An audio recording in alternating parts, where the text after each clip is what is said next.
Hi friends, welcome to my channel my life my channel. ఈరోజు అయితే lunch బ్రేక్ఫాస్ట్కి lunch బాక్స్కి ది బెస్ట్ రెసిపీ, చాలా సింపుల్ అండ్ ఈజీగా చేసుకోగలిగే రెసిపీ అయితే చేసి చూపించబోతున్నాను. అదే పుదీనా పులావ్ ఆర్ పుదీనా రైస్. చాలా టేస్టీగా ఉంటుంది. వీడియోని అయితే స్కిప్ చేయకుండా చివరి దాకా చూసేయండి. ఇప్పుడైతే మనం రెసిపీలోకి వెళ్ళిపోదాము. ముందుగా రెసిపీ కోసం రైస్ అయితే ఇక్కడ 1.5 గ్లాస్ సోనా మసూరి రైస్ తీసుకొని నీట్గా 2 to 3 times వరకు వాష్ చేసేసి వాటర్ పోసి హాఫ్ అన్ అవర్ అయినా మినిమం నానబెట్టుకోవాలి. ఇప్పుడైతే మనం మసాలా పేస్ట్ కోసం మిక్సీ జార్ తీసుకొని 1 కప్పు దాకా నీట్గా వాష్ చేసిన పుదీనా, అలాగే 8 దాకా వెల్లుల్లిపాయలు, 2 ఇంచు అల్లం ముక్క, 4 పచ్చిమిర్చి, కొద్దిగా కొత్తిమీర వేసి వీడియోలో చూపిస్తున్న విధంగా పేస్ట్ అయితే చేసుకోండి.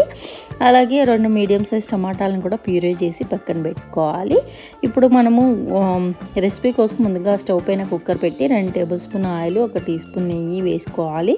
అలాగే గరం మసాలా దినుసులన్నీ వేసేసుకోవాలి. ఇందులో మనం మినిమం అంటే మీ దగ్గర ఏముంటే వేసుకోండి, కానీ మినిమం వేసుకోవాల్సింది అయితే లవంగాలు, దాల్చిన చెక్క, కొద్దిగా బిర్యానీ ఆకు, కొద్దిగా జీలకర్ర, ఇవైతే మస్ట్ అండ్ షుడ్ చూసుకోండి. ఈవెన్ యాలకులు కూడా ఉంటే వేసుకోండి, చాలా ఫ్లేవర్గా ఉంటుంది.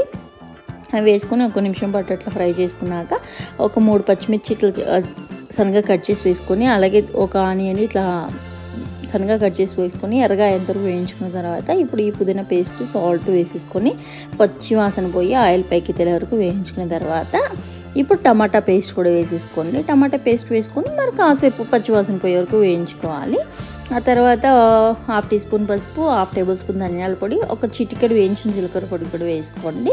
వేసుకొని అలాగే కాసేపు అలా ఫ్రై చేసుకున్నాక కట్ చేసి పెట్టుకున్న కొద్దిగా కొత్తిమీర, కొద్దిగా పుదీనా, అలాగే 3 టీ స్పూన్ దాకా పెరుగు కూడా వేసేసుకొని మరి కాసేపు అలాగే వేయించుకోవాలి. ఇలా వేయించుకున్న తర్వాత ఇప్పుడు రైస్ ఉడకడం కోసం వాటర్ అయితే వేసేసుకోవాలి. 1.5 గ్లాస్ రైస్ తీసుకున్నాం, 3 గ్లాస్ ఆఫ్ వాటర్ అయితే కరెక్ట్గా సరిపోతుంది.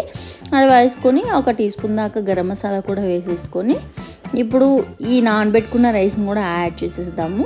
ఇక్కడ ఈ రైస్ వేసుకున్న తర్వాత మీరు స్పైసెస్ అన్నీ ఇంకోసారి చెక్ చేసుకోండి. సాల్ట్, కారం ఇలాంటివన్నీ ఏమైనా మీకు తక్కువ అనిపిస్తే అడ్జస్ట్ చేసుకోండి. అలా వేసుకొని ఇప్పుడు కుక్కర్ మూత పెట్టేసి హై ఫ్లేమ్లో 2 విజిల్స్ పెట్టుకోండి. విజిల్ పోయిన వెంటనే తీయకండి, ఒక 10 minutes ఆగి ఓపెన్ చేయండి. అప్పుడు రైస్ అనేది కరెక్ట్గా ఉంటుంది. సో ఈ రైస్ అయితే మనం రైతాతో సర్వ్ చేసుకున్నామంటే చాలా చాలా టేస్టీగా ఉంటుంది. చూసారు కదా ఎంత సింపుల్ రెసిపీ. ఖచ్చితంగా ఒకసారి ట్రై చేయండి. మీకు ఎట్లా వచ్చిందో కమెంట్ చేయండి. ఇలాంటి వీడియోస్ కోసం మన ఛానల్ అయితే ఫాలో అయిపోండి. ఈ వీడియోకి అయితే ఇంతే. See in the next video అంతవరకు ఉంటాను. Bye by.